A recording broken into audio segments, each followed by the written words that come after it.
Welcome to Her Story Beyond the Sale, the podcast that celebrates the incredible journeys of women in network marketing. I'm your host, Lori Hart, and I'm here to share the empowering stories of women who have risen in this dynamic field. Whether you're taking your first step or scaling new heights, this is your space to learn, grow, and be inspired.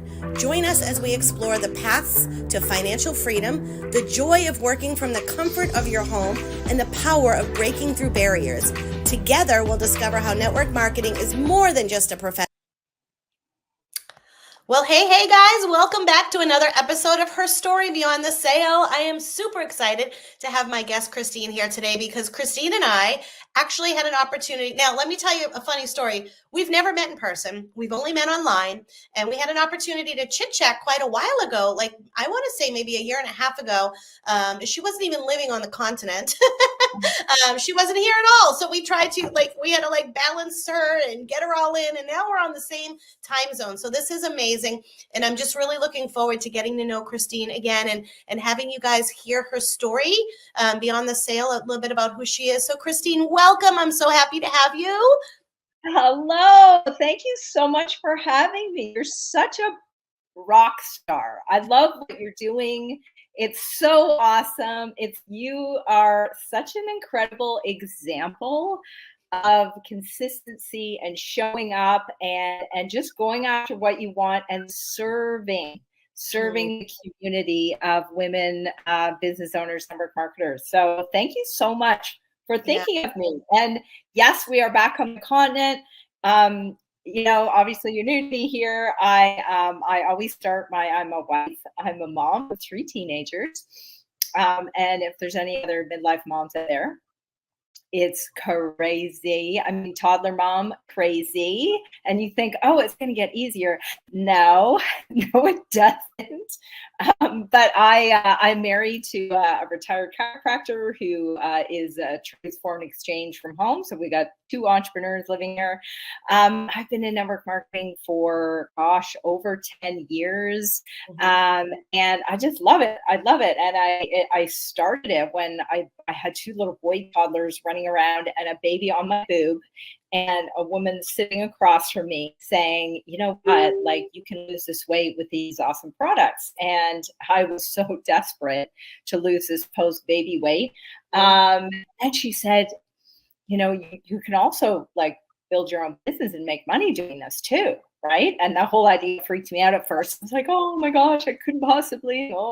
Anyway, at that time, I just decided I wasn't going to go back to my career job, which is around, I did environmental work, like community consultation, recycling education, all that kind of stuff. And I loved it.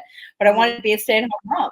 I was like, I will be the one to do, the school drop off, the all the things, right? So that's kind of where my story began. Yeah. I've built a brand along the way.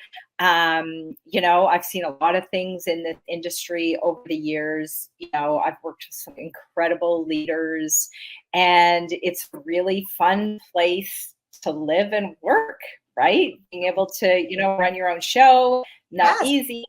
Not easy, right? But we're going to get into all of that. We're going to get into all of that stuff. Back up just a minute. And thank you again. I love that. Yes, that's all I'm looking for is to serve women, to let them know that there's something out there. But that brings me to the point of, you said, I just had babies, one's hanging on the boob. I want to lose this weight desperately. So somebody asked you about a product. You said, sure, I'll give it a try. When did you decide in that moment where you had a big career, you had 2 babies, that you wanted to turn this into a business? So let me ask, did you go in for product or business first? And if so, tell us how it led to, you know what, I think that I could make some serious money here. Yeah. So it definitely was product. My husband was a chiropractor at the time. And he, any health practitioner will know, you have people asking, oh, check this out. And he'd actually, it was a long time patient of his, and he put it in his drawer in his office and said, yeah, I'll check it out later. Right. And it was months later, but he knew that I was struggling and that I was looking for something, and he trusted. That's important, right? He trusted this patient right? He had known her for a while, and so he brought it home to me, and it was definitely started with product. But I remember standing there thinking, gosh, could I create something for myself? Yeah. Yeah. That was very powerful. Like, could I create financial independence for myself? Yeah. I love that because you probably were at a state. Well, were you working at the time when you started this, or were you were No. so you were out of the corporate crazy world and just were being home with the babies? Yeah, yeah. I think And I that's was like, no, oh, I it's think great. that's important because now you're focused on the midlife piece of it. How old are the kids now? 18, nearly 17, and a 13-year-old daughter. Wow. So you've been doing network marketing many years and a long time. Mhm. And have you been in many companies or Just two, okay. just Yeah. two. Yeah. Yeah. Um, and God, it's such a journey, right? I Ah, look back at the beginning, I was like, I wasn't really professional and I wasn't really running a business. It's yeah. just, yeah, it was crazy, right? But what's that saying? Like, people underestimate, what they can do. They overestimate what they can do in the short term, but underestimate probably Yeah. how long it Yeah. takes really to do these things, right? And to get where we want to be. So Absolutely. That is something so lately I've been seeing so many women and men just quitting on themselves after such a short amount of time. At me, I've been here for 20 years or about my youngest, my daughter's 27. I found out about network marketing when she was 3 years old. 3 years old. And I wow.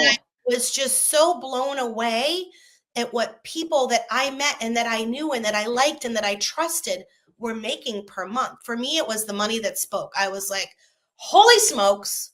You mean I could stay home? I only had one kid at the time. I'm a grandmother now.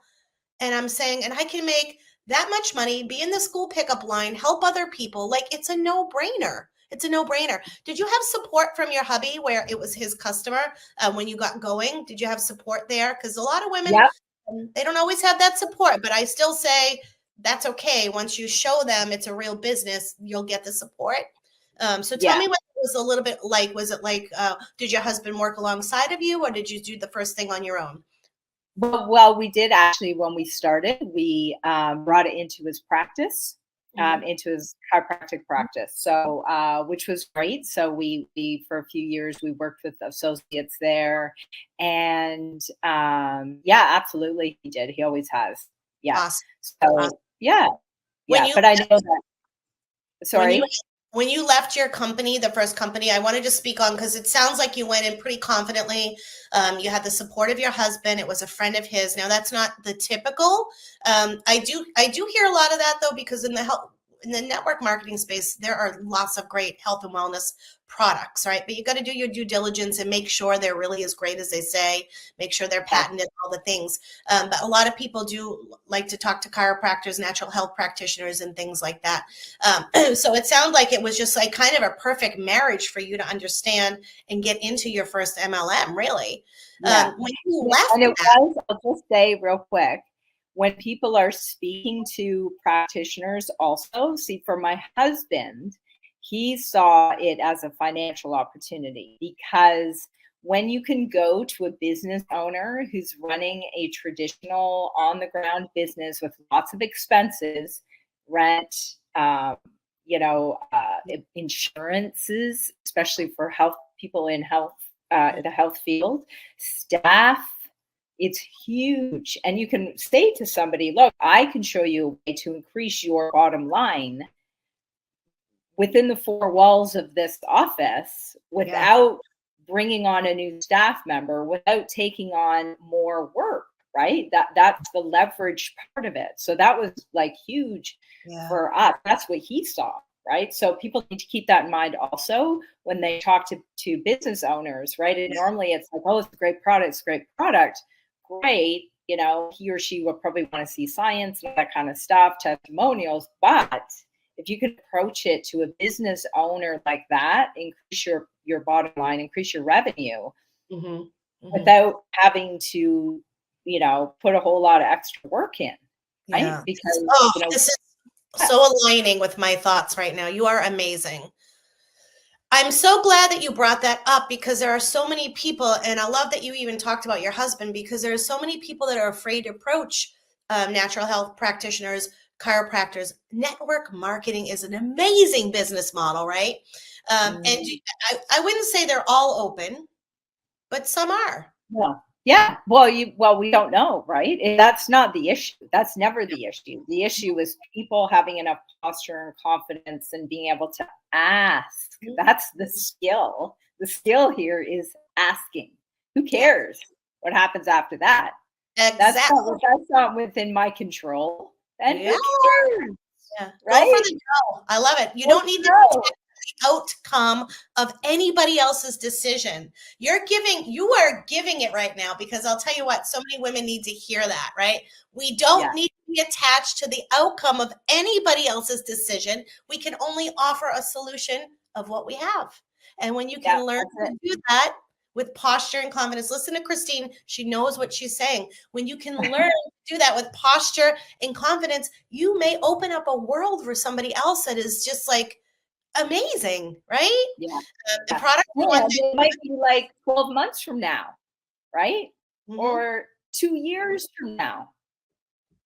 Yeah, yeah. When you left your first opportunity, did you feel fear to go into the second? That's what I was wondering. Like, were you worried about leaving? Were you worried about what people are going to think, what people are going to say, what it was going to be like? Or how did you just kind of, did you train? Because I'm running into a lot of women now that are leaving companies to go to others and they feel funny. And I say, well, Yeah, you have a story, share it. Tell us why. yeah, So yeah. curious, why, how did you feel when you transitioned over to the next company?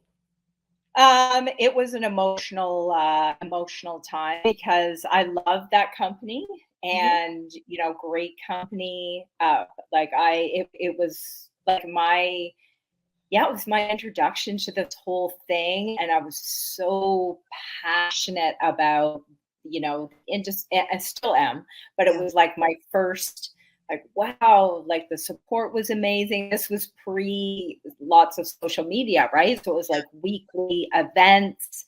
I just loved it. And however, leadership issues, and I mean, this happens in the real world. So let's just address the elephant in the room and say that people leave, they do other things, Mhm. stuff happens with companies, right? And there were some leadership issues, and then I saw some writing on the wall in terms of this transition to the online space, Yeah. and I was kind of like, there's something happening here, Mhm. but nobody in my immediate like leadership in that company was prepared to really go all in or share or kind of say like let's go with this tide and really learn how to build using social media. And Right. that's what I wanted because I saw the leverage. I was like, dang, if I can get on social media and like connect with people and have impact and influence of like a gazillion people across the globe, hello, right? Yeah. And if I Absolutely. want to, I can still do all like my in-home person. It's not one or the other, right? Yeah. Anyway, so I did leave that company, and it was a little bit unfortunate, but I had an incredible upline that I was incredibly close to, and she cut me off. She just like that, like she was Italian, and she was like, "You're dead to me now," which was really sad, Mhm. really, really sad. Mhm.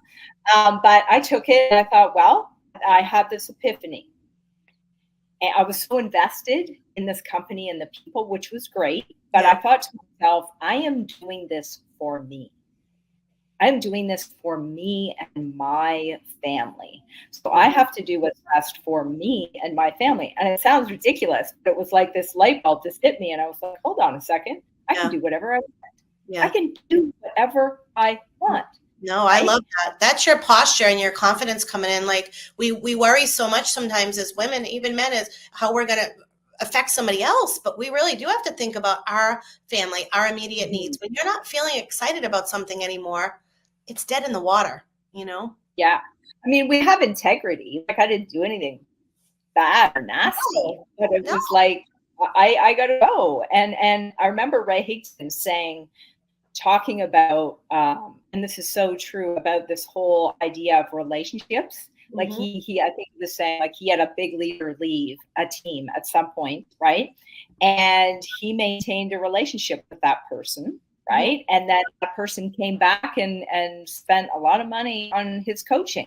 Yeah. Because he decided that he wasn't going to make it bad, right? Yeah. So, yeah. And But, life happens. Things happen. I mean, people can come back full circle. I loved working with you. Let's do this project together. There's no need to burn bridges. You wonder, yeah. are they upset that you left because you were a part of their income, or were we really friends while I was here? And I think a lot of times that leaders can feel hurt, or maybe it's even their own insecurity of, did I do something wrong? I didn't lead this person right. Did she leave because of that? So this wall goes up of, well, I'm just going to block it and then I'll have to deal with it. Right. So I always say it sometimes has nothing to do with you. Nothing to do with you. It's all to do with them. So you moved into the next company. And so what happened there? Well, I loved it. And that's when I really started to build out my brand. So I invested in some coaching with a leader who I absolutely loved. And then the online situation for me really blew up, and I loved it, and I'm still there, and it's great. Awesome. And I mean, where do you see the future of network marketing going? I read yesterday, I think 45% of people now have something on the side to make ends just meet. Like, it's really, the space is really interesting right now. It's very interesting. Yeah. And I think people need to understand that, first of all, like, we are in a recession, right? We are in a particular state of the economy, which has, happened before, will happen again. And so there's that. So there, I think every company is probably experiencing a little bit of like wobble, right? But as companies, they need to be very careful, right? Like, it's not an easy thing, right? A lot of these companies are big companies, right? And they're under a lot more scrutiny than other companies are. I think people are very distracted right now because there are so many other things to do. Like, you can make money writing emails, you can make money doing, there's a network marketing model for just about anything, right? There's affiliate marketing, but like, there's so many ways to make money, right?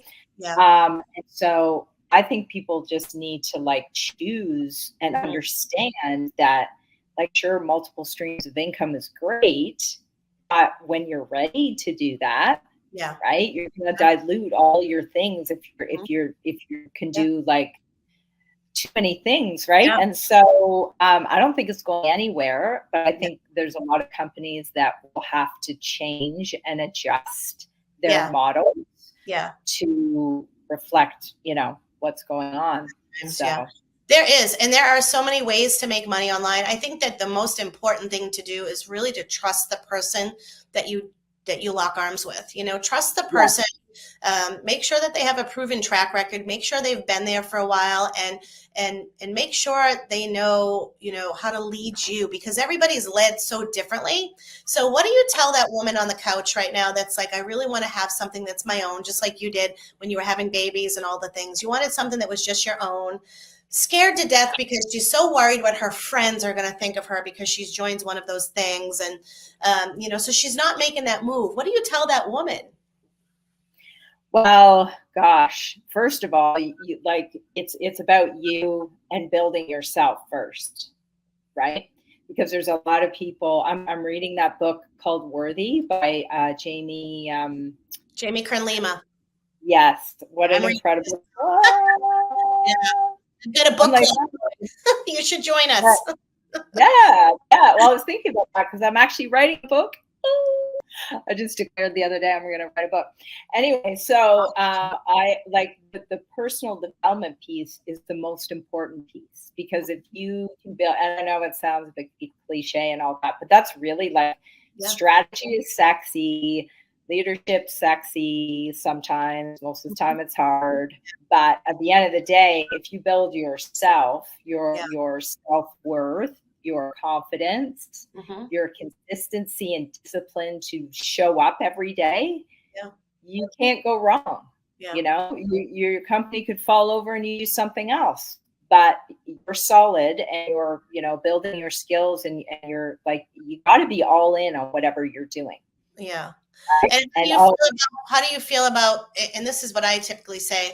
So the friends that are saying, "Oh, you don't need to do that. Just get a job. You can you can get a job. You can leave the house, do your thing." Like, yeah, there's so many women that are so afraid to jump in because they're so worried about what that other person thinks about them, or they get into it and then that other person just wants to knock them down. But personal development is the key. And it's funny you say it's cliche. I'm going to a Tony Robbins event this weekend and I cannot wait.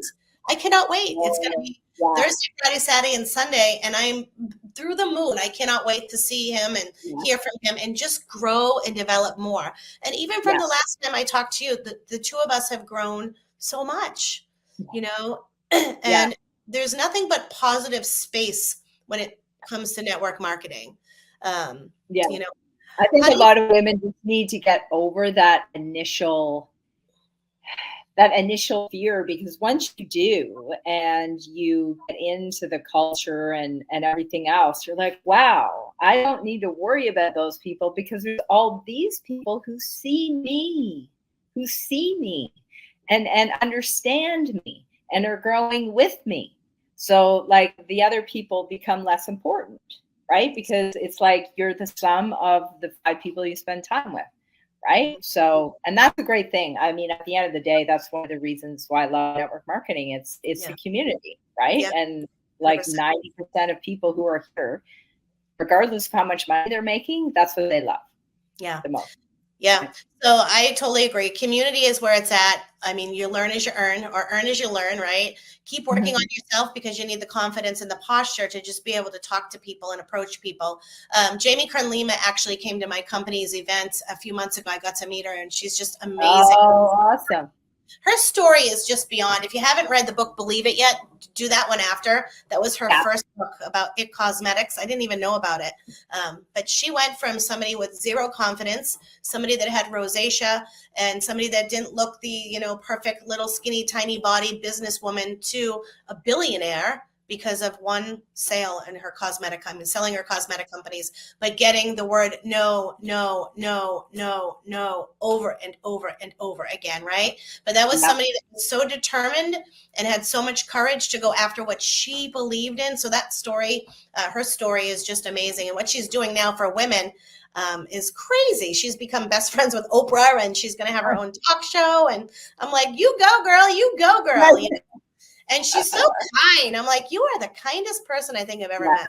So tell us one of your favorite moments that you could remember in network marketing, something exciting that maybe has happened to you or your team, or something that you earned, because I want to dive into that. Yes, there is a financial opportunity into network marketing, and yes, you can earn things and all that.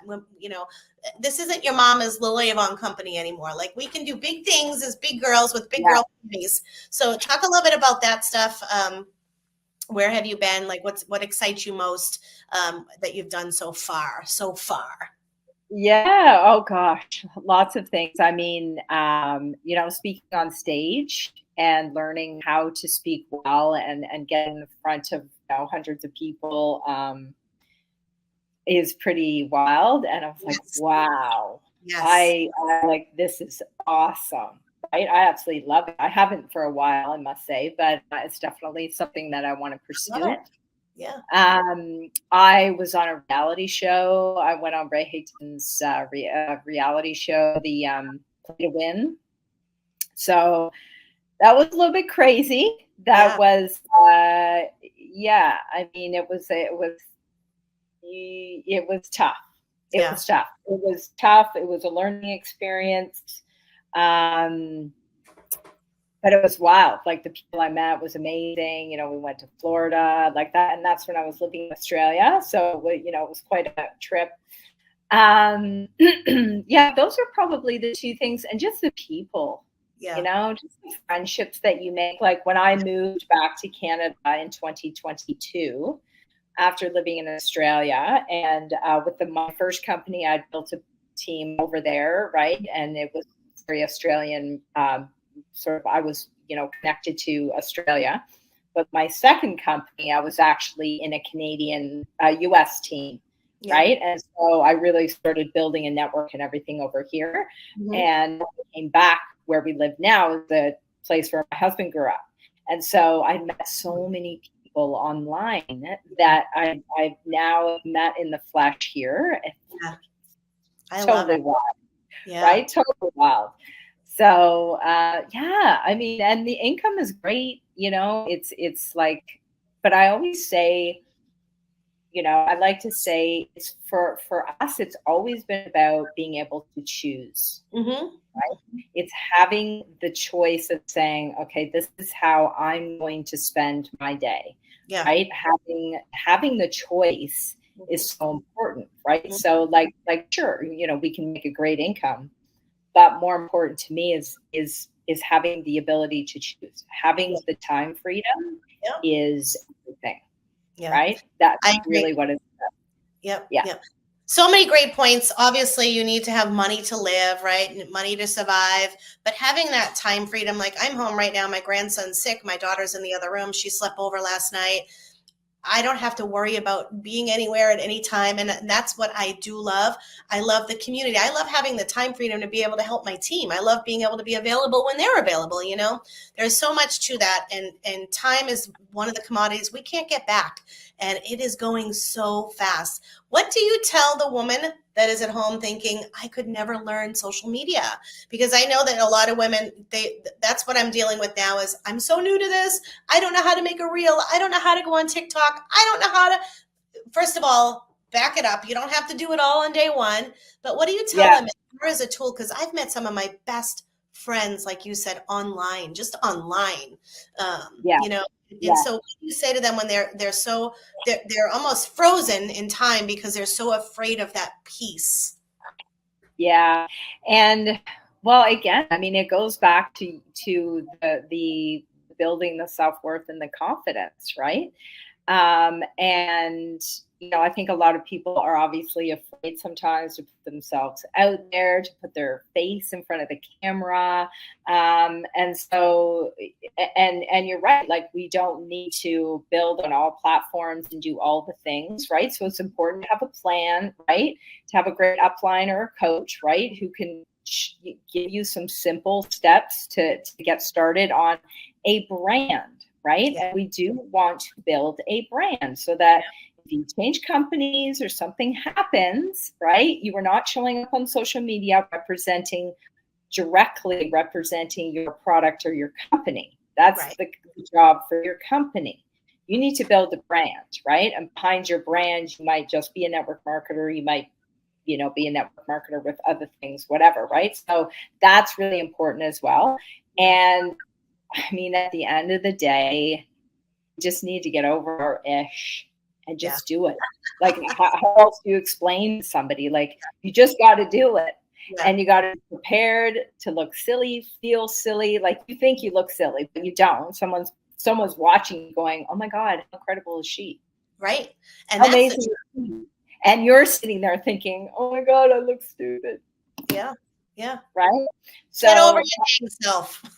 Yeah. Well, you just got, that's the thing. Like you have to show up. And I say to, you know, clients of mine and stuff now, like social media is really busy. I don't want to say competitive because I don't want to think that way, but it's very busy. Mm-hmm. And the only way, not the only way, but the most effective way for someone to cut through the noise is to be you. Mm-hmm. Mm-hmm. Right? And get your face on there. Talk to your people. Like, talk to them. Yeah. Right? That's really important. Like, talk to people every single day. Yeah. Right? Every single day. Yeah. And that goes also with having a great system to plug into. Like for me right now, I'm teaching my women how to do what I've done. I've grown a huge business page in 2 years, and I'm teaching that now hand in hand. This is what you do. This is how you do it. And this is what, and either you're going to show up or you're not. And that's really the bottom line, being consistent, growing the confidence, and showing up in looking silly. It's okay, because there's somebody at home going, wow, I wish I could do what she's doing. I wish I could look silly. I wish, I love that. So tell us now, what are you most excited about for the future? Because we are already at 30 minutes, believe it or not. I told you this was going to No go way. 30 minutes. And I'm like, I could talk for another half hour. I Tell us know. where you're at I heard you mention a book. I heard you mention some other things. So what do you have that you want to leave this podcast interview with so that the people know? Well, I pivoted my brand at the end of last year. And by the way, for people listening, like, you can be a network marketer and have a brand, right? It's not like you should have a brand, and you can be a successful network marketer with one product, one team, one company, and have a brand, right? Your brand is just you, right? It's how you present yourself. Anyway, so I was very business focused, like, up until the end of last year, right? And the end of last year, I was like in the thick of menopause, right? So I was like, holy crap, why did nobody tell me? Like, all the things, right? And a coach said to me, well, why don't you, because I was at this time, I was like, okay, which way am I going to go? It's time to take another big leap, right? And she said, I'd go and, be that woman who's talking to other women over 50 about menopause. Yeah. I was like, okay, that's what I'm doing. And then lo and behold, products, things came, and I was like, okay. So that's what I'm like really fired up about. I'm fired up about, helping women of this age, the midlife mom, with my products, coaching. I am going to write a book. And I'm going to launch a new coaching program and a podcast by the end of the year. So those are the goals. Let's go. I love it. I love it. Well, I think that's amazing. You guys see, I just love having my guests come on, because you get to look at Christine and you say, man, she's a mom. She's a woman. I can identify with her. I can identify with what she's saying, and look at how much excitement and fire she's building into her life by just getting up and putting one foot in front of the other, right? And that's exactly who I'm looking to work with. Like, I love being around and surrounded by people like Christine, and the like-mindedness of that. So, well, thank you so much for sitting in with us for the last couple hours, chatting a little bit about how you got started, and just a little bit of tips and tricks on things that you that are awesome that and and just building that brand, showing up, being consistent. And that's really all you have to do. So thank you guys so much. We will see you back here next week for another episode of Her Story Beyond the Sale. So thank you so much, Christine. Thank you. Thank you so much. Thank you for joining us on Her Story Beyond the Sale. I'm Lori Hart, and it has been a pleasure bringing you the stories that light the way in network marketing. Remember, this journey is about breaking free from the glass ceiling, creating time, embracing financial independence, and building a life that resonates with your dreams. Do not let fear hold you back. Your story is waiting to be written. Until next time, keep rising, keep inspiring, and keep creating your story.